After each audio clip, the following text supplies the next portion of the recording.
if I have a case and a travel ban, can I buy and register a new car under my name? Yes, so the travel ban of itself does not affect your ability to invest in the UAE, be it buy a car or in property or open up a company. The travel ban of itself. Now the case is perhaps a little more serious, and that's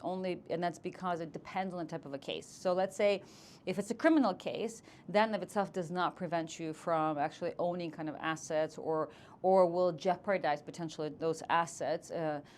In the long run. So, but if you have, for example, a civil case for money, so ultimately where some kind of a compensation or some sort of repayment will be the ultimate verdict, then you need to be cautious, because what will happen is that if you, for example, if you've borrowed money from someone and you did not repay, and that's the case that ultimately led to a travel ban, or if you've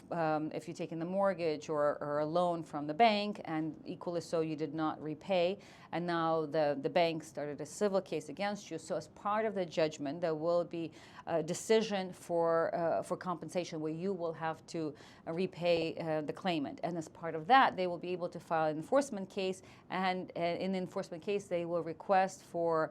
the courts to freeze any of your bank accounts or any of your other assets. So, and that's the case where your new car may be jeopardized, because if there is a money judgment or that you owe money to someone as part of the enforcement proceedings, they will be able to basically to freeze this car and ultimately auction it off. So that's only in that scenario. But if it's just, let's say, an employment case, and that's your case, or if it's against the employer, or if it's just a case for something other than money, or it's like for a small amount of money, and then ultimately, or if you're planning to repay it to begin with, so then owning a car or any other asset will not be an issue.